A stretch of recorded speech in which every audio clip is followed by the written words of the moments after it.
This weekend is unique in that I realize that there are a lot of people that this weekend is a sad weekend. For the moms who have lost children or a child and children who have lost a mom, I understand that can come to be a very sad weekend. So I'm going to stand on God's word and I am going to declare that God will give you the kind of peace that surpasses all understanding. And so this is going to be the best day ever for you. And for those women who are struggling in hell right now with infertility, because it is like going through hell, I pray that by next Mother's Day 2020, that God blesses you with the blessing of life. Let's pray. Father, thank you so much for all that you've done for us this day and all days. And we especially reach out to you today to bless all the mothers and grandmothers and that are here today that have been so critical and so vital in our upbringing and saving us with their prayers. And Lord, I just pray that you open the hearts and minds of everyone that's here today and that we glorify you in all that we do. In Jesus' name, amen. So how'd you guys like that video? Best day ever. Who's ready for one? Anybody here? Yeah. Isn't it so funny, the perspective of a kid versus a parent? You know, the normal day, I call it, maybe more like a nightmare day versus what the little girl said, best day ever. I think about when my daughter Taylor was 7 or 8 years old. And it was a normal day for me. I left home, went to work, crossed the river, came back home, fixed dinner, and we changed and headed back over to St. Louis to the Fox to see the Beauty and the Beast. And we got up to the ticket counter, and the only thing that was missing were our tickets. So I called home, and my wonderful husband drove them over, but we're a 45-minute drive away. So at the Fox, between the outer doors and the inner doors, they play the music of whatever the musical is that's going on. So they were playing music from the Beauty and the Beast. Remember, Tay? And we danced as we waited for my husband to come with the tickets. And that was a nightmare for me, what happened after trying to get all that done. You know how we do, moms try to fit 20 pounds into a 5-pound bag every single day. But to her, it was magical. And I bet if you were to ask her what are the top 5 best memories with your mom, I bet that would be one of them that she lists. And when I was a little older than that, going into junior high school, so kids, there used to not be such a thing as a middle school. There was an elementary school, and then there was junior high and high school. But when you left elementary school, you were leaving babyland. You're done. You're going into junior high. So it was a big deal. Well, I grew up in a house with 4 kids. My parents eloped. My mom was 15, and she had 4 kids by the time she was just shy of 21. There's a lot going on in that house, the entire childhood. But I remember my mom in her normal life of being a mom and her normal season of it's time to get kids ready for school again and go clothes shopping. She took the afternoon off and just she and I went shopping because she knew that was a big deal. That was magical for me because we spent a lot of family time together. Literally, my mom worked full-time plus. Then she came home every night and cooked. Yeah, she puts me to shame, but cooked every night. Most of the time in her uniform, too. She wouldn't even change before she started cooking. And so there just wasn't a lot of one-on-one time because I could not get rid of my siblings. They everywhere I looked, there they were. But that day was magical. It was normal for her. Maybe it was more of a nightmare. Anybody take teenage girls shopping for clothes? I rest my case. But normal for her. And then when I was 7 or 8, I remember spending the night with my grandmother. Now, my mother was an only child. And since she had babies when she was a baby, my grandmother was like an extended mother. So we spent a lot of time with my grandma as well, who lived in the house right in front of us. Same lot, really. And so I remember, again, it always had to be all of my siblings, or at least all the girls, and there were 3 girls. But that night, I got to spend the night alone with my grandma, which we called Gram. And I remember her normal night was watching the news, then watching Johnny Carson. You guys, some of you young kids don't know who Johnny Carson is because now it's Jimmy Fallon. But it's the Tonight Show, so it was Johnny Carson, Jay Leno, then Jimmy Fallon. So I remember staying up what seemed to be like in the middle of the night. And it was only 10:30 when that came on, but it seemed so late. But I remember I had a TV tray set up with food on it and a soda, watching my grandma roll her hair with Dippity-Doo. Anybody remember Dippity-Doo? It was the hair mousse of the 60s. And just laughing, watching Johnny Carson. I remember looking at her going, I love you so much. You laugh. You're such a fun grandma. But what was a normal night for her was magical for me. And speaking of grandparents, I am a blessed grandmother. My son has blessed me with 2 wonderful granddaughters. And my daughter has blessed me with 2 puppies. Now, one of them has never been a puppy since she was in our family. My sister gave her, she has 2 golden doodles. And the oldest one was given to her for college graduation, and it was already full grown. But she's been part of the family. But Taylor had to have a baby puppy. She needed a baby golden doodle. And against my husband and I were like, really? Really? Do you guys work full time? Who's going to take care of it? Well, you'll help me, won't you, Mom? And I thought help her in the sense of when she needs to go out of town or an occasional weekend. 10:15 every day, my alarm goes off, Tuesday through Friday if I'm in town, because I need to go let that puppy go potty.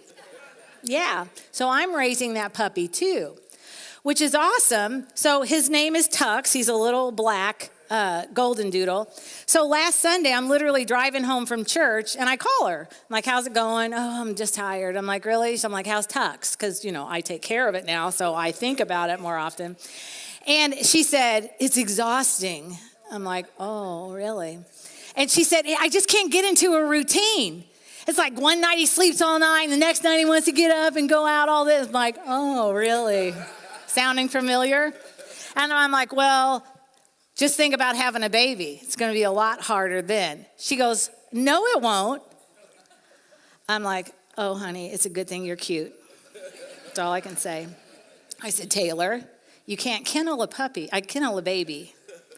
And when you go to work, and she said, I know. I can take him to grandma's. Bam. Bam, bam, bam. So a lot of us blame our mothers for things. I hear people say, I'm just like my mother. Oh my God, I'm starting to be just like my mother. But most of us blame our mothers for our drug problems, right? She drug us to church. She drug us to school. She drug us to the doctor's office to get our vaccines so we stayed well. She drug us to the dentist so our teeth didn't rot from all the candy grandma let us eat, right? I remember growing up as a Catholic, and my mom drug us to church, all 4 of us, every week. When we got to be teenagers, we got to go to Saturday night mass. Until the time the guy had a heart attack in church, and when we got home, she already knew about it and said, how did it go down? We're like, how did what go down? She's like, Mr. La La La, they had a heart attack. We're like, what? And that's when she knew we didn't go to church. We just ran in and picked up the bulletin. And we're like, yeah, here it is. Yeah, we were there. Wow, it was good today. But anyway, one Sunday, she let me take a friend with me to church. And in the Catholic Church, you have to go up and get communion. So you all need to stop whining. We bring it to you here. But no, you have to walk up and get it from them. So I thought, I want my friend to have this experience. In the Catholic Church, you have to go through a process to make your first communion. She hadn't gone through that process. Well, Miss Glow was in the audience, and my mother has eyes not only in the back of her head, but the side of her head, the top of her head. She has senses that are like inhuman. Like she can smell, hear, see things. It's like, how? How on earth? Like when we're in her house, we go 3 rooms away, and we're like, and she's like, what are you guys talking about in there? She can hear. So anyway, she saw me bring my friend up to communion, and we were kind of giggling, and oh boy, yeah, you don't do that if you're glorious kids. So that day, I was 12 or 13. She literally drug me up the stairs by my hair because I resisted arrest. So I was like, no, it's not. I was like, get up here. So I don't know why she had to take me upstairs to spank me. It's like, I guess she needed that added, punishment of pulling me up by my hair. Recently, my sisters, we were all together, and they still remember it. They'll say, remember that time Mom dragged you up the stair by your hair? I'm like, yeah, people would not believe that know my mom today that that's the kind of treatment that we had in our household. Okay, so I don't know if you all know the whole reason that we celebrate Mother's Day. It actually started 111 years ago. A woman by the name of Anna Jarvis was celebrating her mother's life at a memorial, and her mother's favorite flower was the carnation. So everyone that attended that memorial was given a carnation. And that took off so quickly that all people in that region started doing the same thing, giving out flowers, until the president of the United States, Woodrow Wilson, declared it a national holiday in this country to recognize our moms. Is that awesome? There's another story of one person doing something so generous like that took off like fire. It's so great to hear those kind of stories instead of the opposite. So here are some acronyms for mom.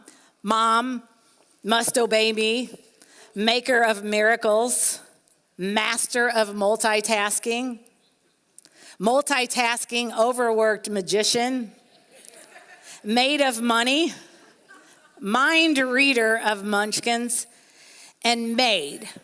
So you're like, wait a minute, maid. That's not M-O-M. How many of you have told your kids, I am not your maid? I have two words for you. Yeah, right. Because maid actually stands for mother, actually in disguise. So a couple of mother acronyms: amazing, loving, strong, happy, selfless, graceful. Sound like a mom? Yep. Amazing, loving, teacher, helper, healer, clever, friend. You know, in 2 Kings, there's a story about a kid who goes out to work in the fields with his dad. And as soon as he gets out there, he's like, my head, my head. He has this excruciating head pain. And the dad looked at the servant and said, take him to his mother.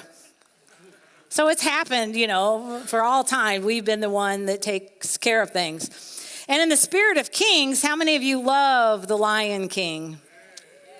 Yeah, I do too. For any of you, was the first time you ever heard the term circle of life in that movie? That was the first time I ever remember hearing that term. Okay,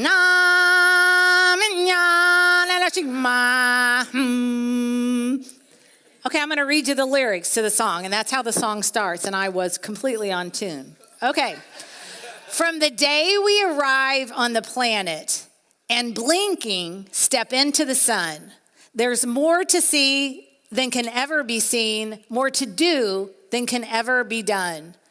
Far too often to take in here. There's far too much to take in here, more to find than can ever be found.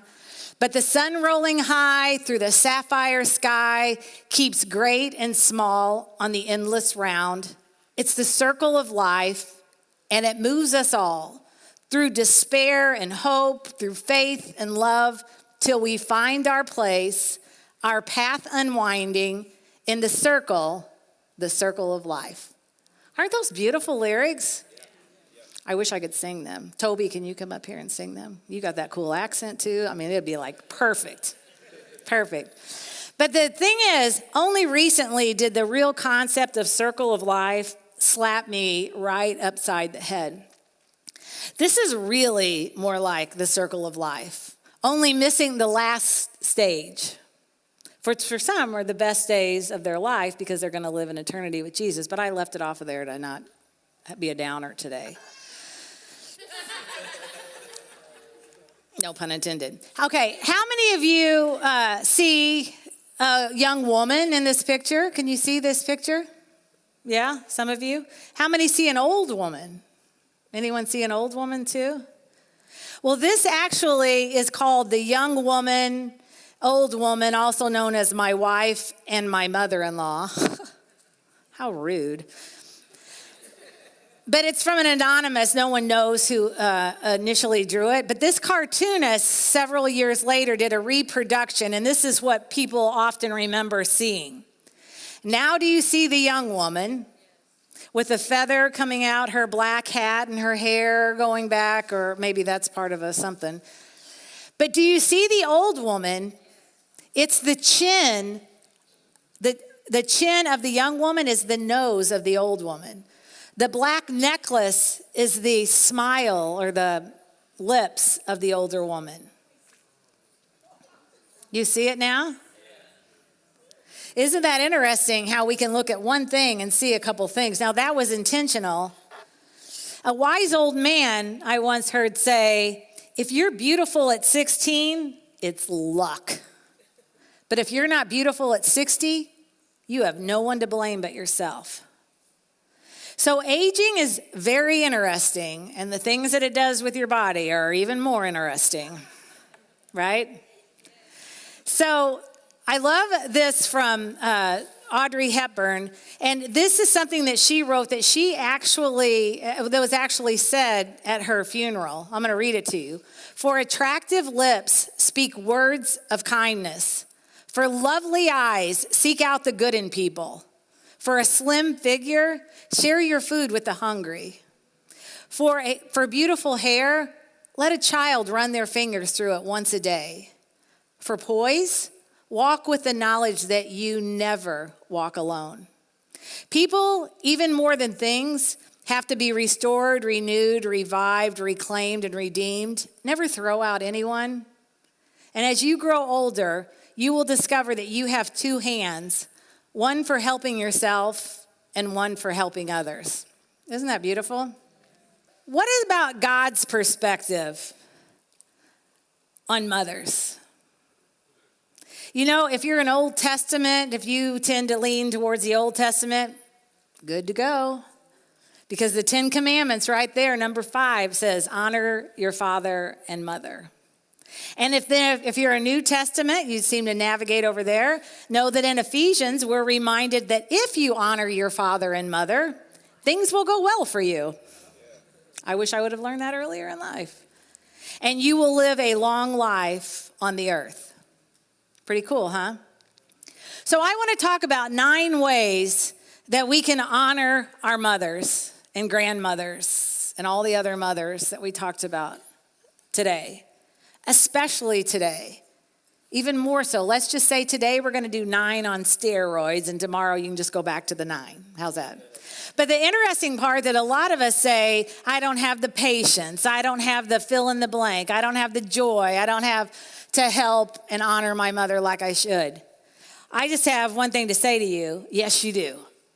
Because God gives us the fruit of the Spirit, and those coincidentally are 9 things too.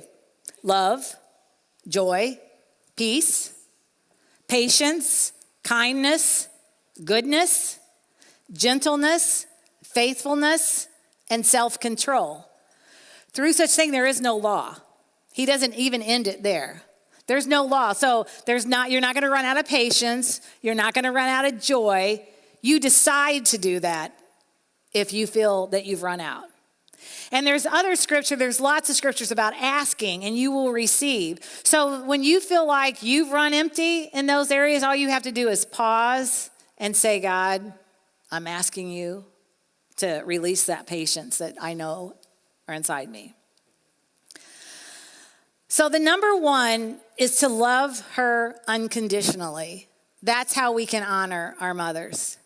Now, this side of heaven, there are few, if not just 1 or 2, who can say that they've loved you unconditionally in human form. And one of those are your mother. So why, with her modeling it for us, do we have such a hard time loving unconditionally? Working in the healthcare industry, I've seen loss and children who die, and the mothers are there to say, take me, don't take them. They would lay down their life literally. How many of us daughters and sons, would we really do that? I mean, we're thinking, they're getting kind of old. I mean, it's time. It's almost time. No, we wouldn't as much. Now, back in February, on one of our snow days when we had to move church online, we did the whole weekend on love languages. So if you don't know what your mom's love language is, there are only 5. So it's not hard because you can learn yours and hers, because the love language is how we feel love, how we receive love. So if you think your mom's love is giving gifts because that's what yours is, that's how you feel loved when someone gives you a gift, you may be completely wrong. Hers may be quality time. You saw Stacey Roy's son with the hat in that cute video where he said he and his mom share the same love language, quality time. So he knows how to show his mother love at such a young age. I wish I would have known that. My mom's is acts of service. So I know when I do things for her, she feels so loved and adored. My love language is the same. So it works out well. Love affectionately is the second way that we can honor our mothers. Now, affection means touching. Now, you've all heard or seen the bumper sticker, have you hugged your kid today? I think there needs to be one, have you hugged your mom today? Moms taught you how to hug, how to kiss, how to butterfly kiss, how to Eskimo kiss, right? It was mom. So mom loves to be touched by her children. Maybe she's not a touchy woman as a general rule, but we still love the touch of our children, of our own children. And so there's this really cool story, but before I tell the story, I want to warn you. Touching and tapping your mother on the head are two different things. You tap a puppy on the head. You do not tap mom, all right? She's not your dog. All right, so there's a story of this guy who went home with his coworker to have dinner with him and his wife. And the guy walked in and watched his friend hug his wife and then compliment her on how beautiful she looked. And then they sat down for dinner and he talked about how awesome the dinner was. And after dinner, the friend and him walked outside and the friend said, wow, do you always act like that to your wife? You know, thinking maybe it was a show for him. He's like, always. He goes, why? He said, because one, I love her. And two, I want to have a happy marriage. So the guy left and he went home, and as soon as he walked in the door, he hugged his wife, told her how much he loved her and how beautiful she was. She burst right into tears. He's like, whoa, what's up? She's like, it's been a horrible day. Tommy skipped school. The refrigerator stopped working and I didn't know it and the food spoiled. And then you came home drunk.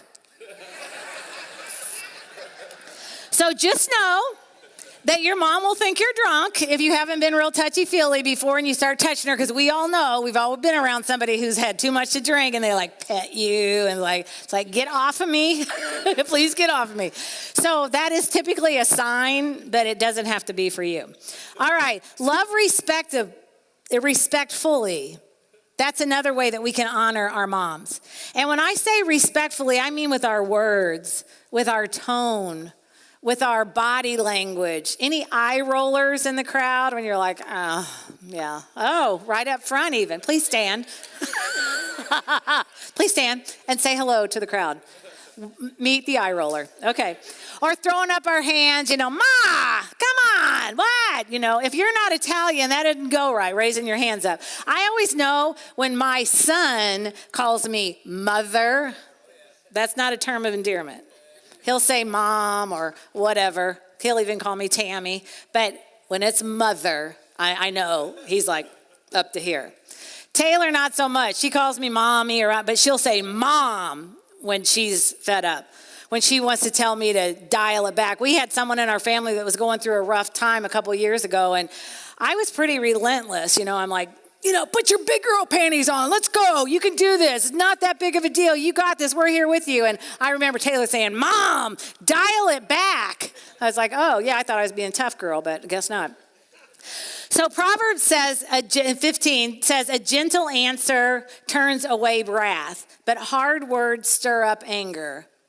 And then on to 15:4, it says, gentle words bring life and health. Imagine that. A deceitful tongue crushes the spirit. My mom always said this, if you can't say something nice. Do you guys know my mom? That's right. If you can't say something nice, don't say anything at all. Just suck it up, buttercup. Just zip it. Zippa your lippa. Okay, love compassionately. What's compassion mean? means feeling their pain, understanding what they're going through. You know, the old actress Betty Davis said, "Getting old ain't for sissies." Anybody can relate to that? I can. I'm in my 50s, and man, sometimes just getting up out of the seat, I'm like, There's something about in a restaurant chair too. I guess they're hard on my bum, and I stand up, I'm like, okay, I gotta get my body realigned. And so recently, as of last weekend, we were helping my parents purge or do spring cleaning, I guess is the politically correct way to say it. Clean out closets that literally are this big, and things just kept coming out. We're like, that's still coming out of that closet? It's like, yeah, that's why she didn't use it. That's why she used the doors and the dresser. So we cleaned it out. We literally took 3 truckloads to the Goodwill, or my dad did. So we were taking out a load, and I was watching my dad come back, and he was kind of pausing, and I said, "Dad, you need something?" And without skipping a beat, he said, "My youth back." So as we age, kids, we know it. We know what's happening. We feel it. And just think, as the next generation and the next that are still here, they're really feeling it. Even when you had a physically easier life, age just takes a toll on you. That's why Betty Davis said, "Getting old ain't for sissies," right? So we were going through all my mom's clothes, and my mom shattered her femur recently because she's 75 and still thinks she's 25 and was down at spring training in Florida, fell, shattered her femur. Been down for the count for 8 weeks. It was awful. We had to fly her home commercial. It's a story. It's a sermon all in itself on what not to do when somebody's hurting. So anyway, she would sit in the chair, and we bought these racks at Walmart where you could hang on clothes on a roller, almost like a clothing store. We would roll them in. She sat on the recliner. We'd like, keep or throw, keep or throw. Well, we didn't throw anything away. We gave it away to the Goodwill. So everything was like, keep. We're like, "Mom, we can't keep everything, and there's no room to put this back." So, but everything had sentimental value to her. Well, I'm like, this sweatshirt has stains on it. That's typically all I have to say to my mom. She is a laundry Nazi.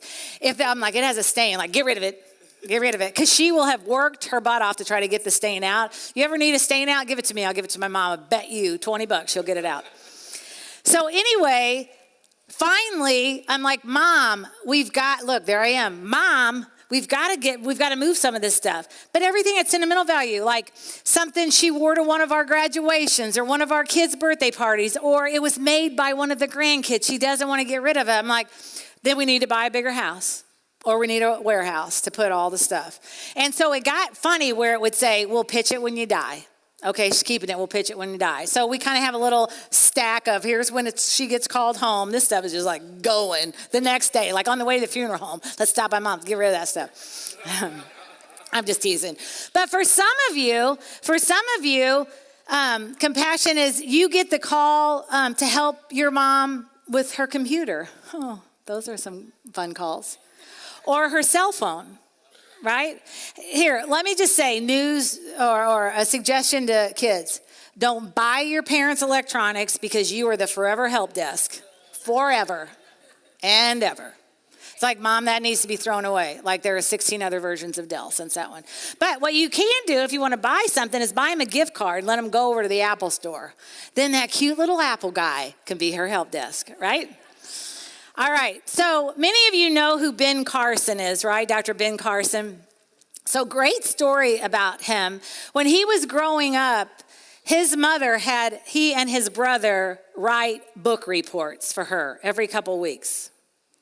Now, in order to write a book report, interesting story, Tommy Tiller, is I wrote this message before I got your Dear Mom letter. Wait till you hear this, it's awesome. So every couple weeks, they complied, read a book, because you have to read a book to write a book report, or at least you have to skim it enough so you don't fake out your mom that you didn't read that book. I have no idea where you got this. This is Dr. Seuss. This isn't Jim Covey or Stephen Covey. So anyway, so he would do it, but not until junior high did he discover that his mom could not read. So they were turning in these pristine book reports because she never said anything, so they must have been perfect. So they wanted to keep their track record going, right? Because not saying anything means good job. But he found out that she was illiterate. But that did not stop her. That did not stop her from raising two very intelligent sons, from being tough love and making it happen, even though I bet they whined every 2 weeks, right? Anybody have whiners? Listen, my firstborn, he was the biggest whiner on the planet until he got to be about 10, and then he started growing out of it because he could see how manly he was getting. But let me read to you Dr. Ben Carson's bio.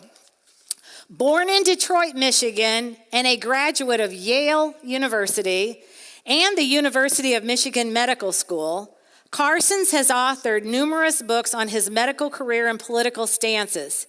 He was the director of pediatric neurosurgery at Johns Hopkins Hospital in Maryland from 1984 until he retired in 2013, 19 years. As the pioneer of neurosurgery, that's the top of the pecking order in medicine, guys.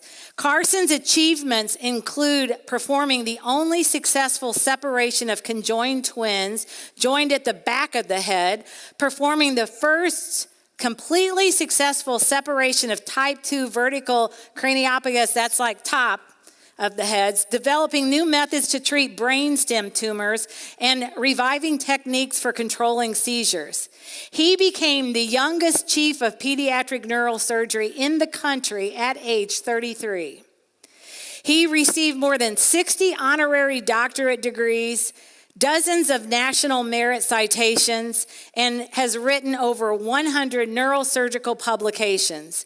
In 2008, he was bestowed the Presidential Medal of Freedom, the highest civilian award in the United States. Carson's widely publicized speech at the 2013 National Prayer Breakfast catapulted him to conservative fame for his views on social and political issues. In 2005, he announced he was running for the Republican nomination in the 2016 presidential election at the rally in his hometown of Detroit. In March of 2016, following the Super Tuesday primary, he suspended his campaign and announced he would be the new national chairman of My Faith Votes, a group that encourages Christians to exercise their civic duty to vote. He then endorsed the candidacy of Donald Trump.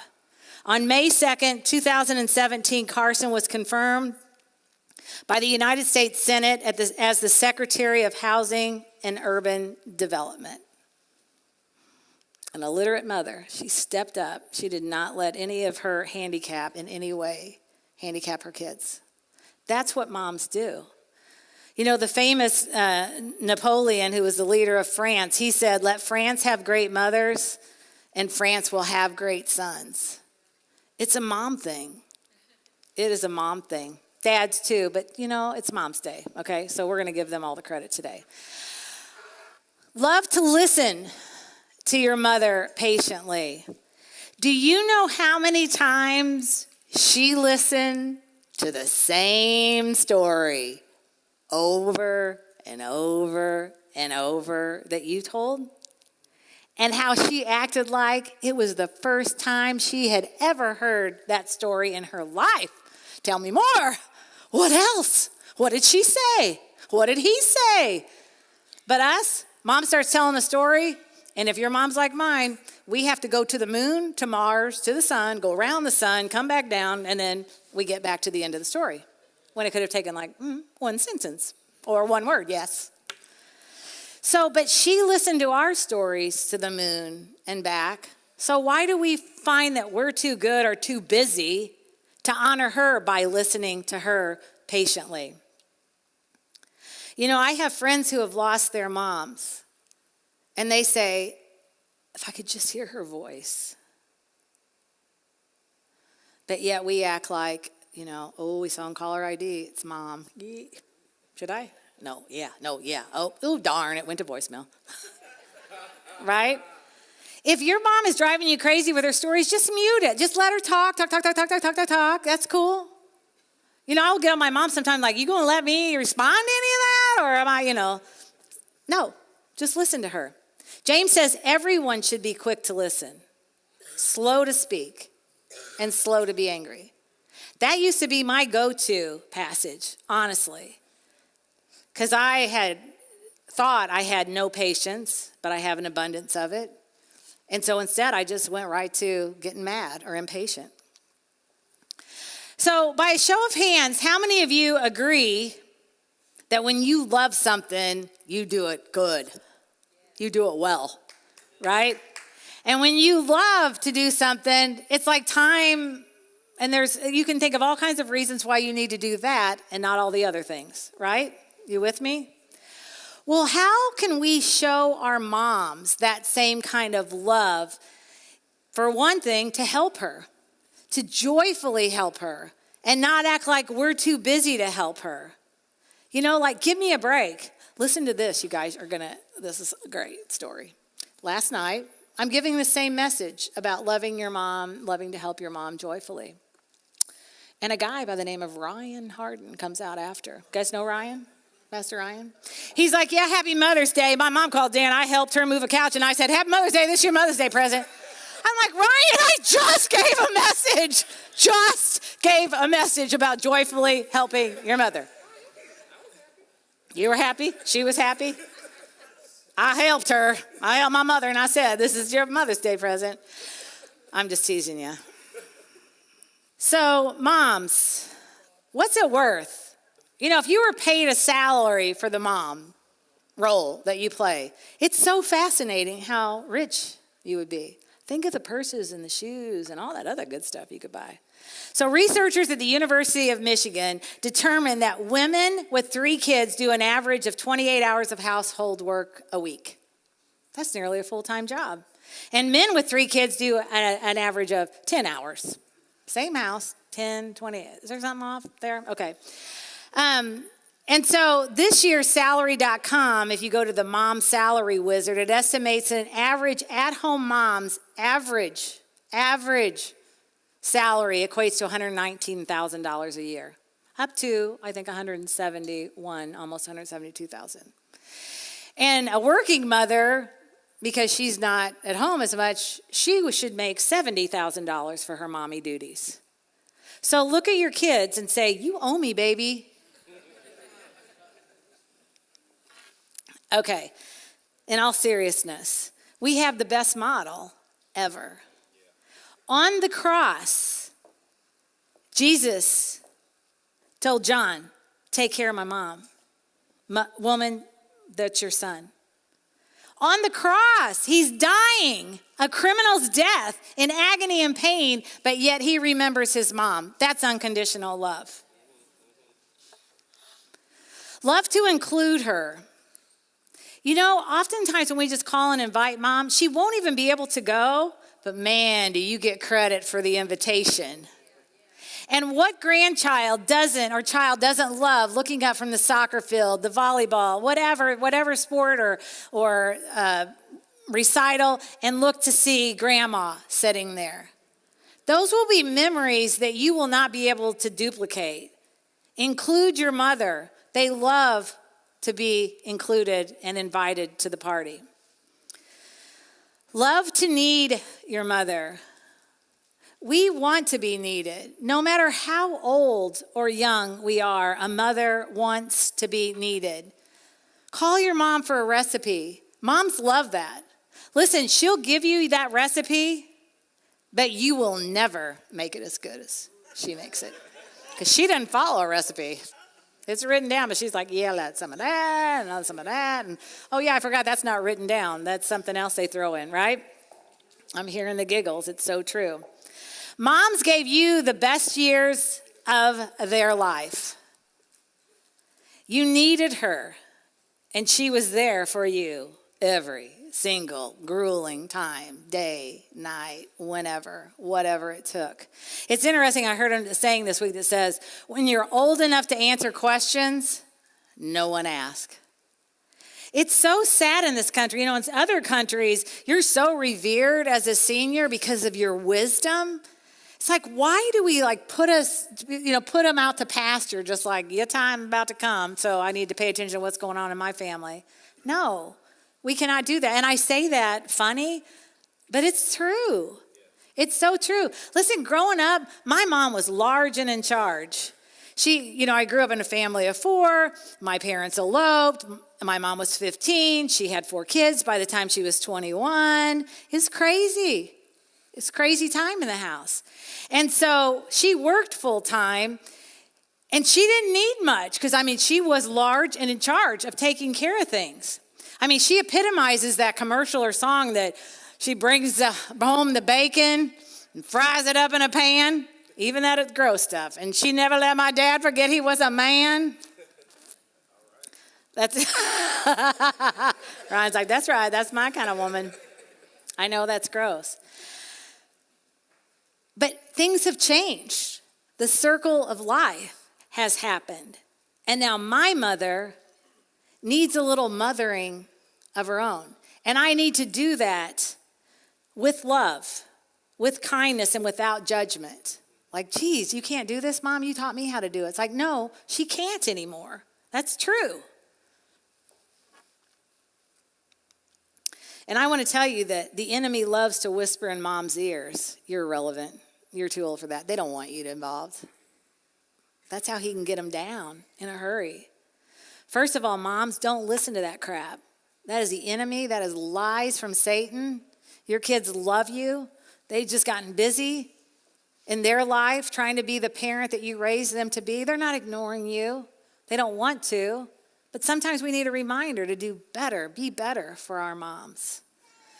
So moms aren't perfect, but there is one thing that we never want to fail, and that's getting the hand of Jesus into the hands of our children. And nothing would honor a mother more than to know that her children are going to go to heaven someday. That's right.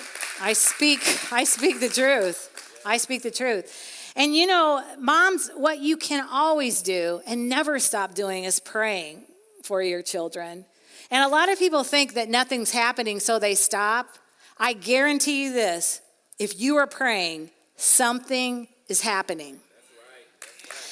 There is this story, true story, of the luckiest man, I believe, on the planet. And his name is Peter Ridgely. And in, I think, 1820, he got on a ship from Britain to Australia. And the ship sank. And he survived. And a second ship came along and picked him up. That ship sank too. He survived. A third ship came along, picked him up. You're not going to believe it. That ship sank too. And a fourth and a fifth.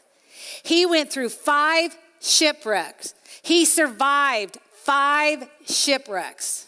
So he finally gets picked up by this ship called the City of Leeds. And they're in the same lane going from Britain to Australia. And after they get him in and the doctor checks him out, he's like, dude, well, probably didn't say dude back there, probably said, mate, you've got the favor of God on you. Right? I would have said, you, how many ships have gone down? You shark bait, son. You're not getting on this boat. But no, got on. They recognized that it had to have been a God thing. So they had a woman on that ship who was dying, had a high fever, was super sick. And the doctor asked Peter Ridgely for a favor. He's like, this woman has been like a mother to us. Maybe that's where mothership comes from. Yeah, I think so. And so he said, she's so sick and she's about to die and she's delirious. And all I hear her mumbling when she is somewhat conscious is, Lord, don't let me die before I see my son. Lord, don't let me die before I see my son. Her son had run away 15 years before that, joined the service, and she was committed that she was not going to die without getting back to Australia to see him. So the doctor said, would you just do me a favor? She knows all of us. Would you just go in and pretend like you're her son so she can die in peace? And Peter Ridgely was like, of course I will. I mean, you just rescued me.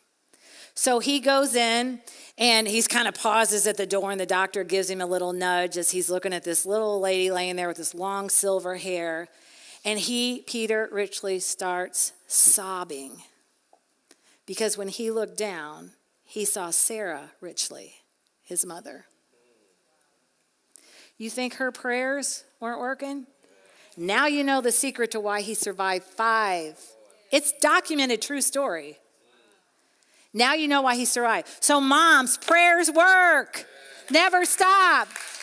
There's no doubt in my mind that I'm where I am today because of my mom and my grandmother's prayers. No doubt in my mind. And also where I am not. Because I could have gone down a very dirty, dark path. Girl liked to partay. But because of my mother, prayer works. So let me ask you this. In the Bible, it says in Luke, Jesus says that there is more joy in heaven when one sinner repents. Can you imagine? Can you imagine the mothers and grandmothers that if they heard your name in heaven, that celebration would go on overdrive? I can tell you what, that would mean more to me than anything, for certain, to hear my child's name called. And did you know that Jesus says, I'm not going to come unless I'm invited? And people think it's so hard. Invite him to what? So am I going to be weird now because I invited Jesus? It's like, no, you're not going to be weird at all. You're going to be born again. Your life is about to be like crazy awesome because God has such a huge plan for you, but he can't do it unless you invite him to do it. So if you feel so inclined to make today the day that you invite Jesus, will you all pray with me? Say a prayer. So you don't have to say it out loud. You don't have to stand up. You can if you want to. But with every head bowed and every eye shut, will you say this prayer with me? Father, I thank you for your unconditional love. You truly perfected and modeled the way in sending your son, Jesus Christ, to die a criminal's death in my place. While he had no sin, he took all of my sins to hell in my place. Thank you for saving me from the unimaginable. Please forgive me for my sins. I do not want to miss out on the plans you have for my life. I ask that you come into my heart and make me a new person, the person you created me to be. Please bring the right people into my life to support me, to love me, and to walk with me. And Lord, I thank you most of all that you will never leave my side. In Jesus' name, amen. If you prayed that prayer, there is a big celebration in heaven. Congratulations.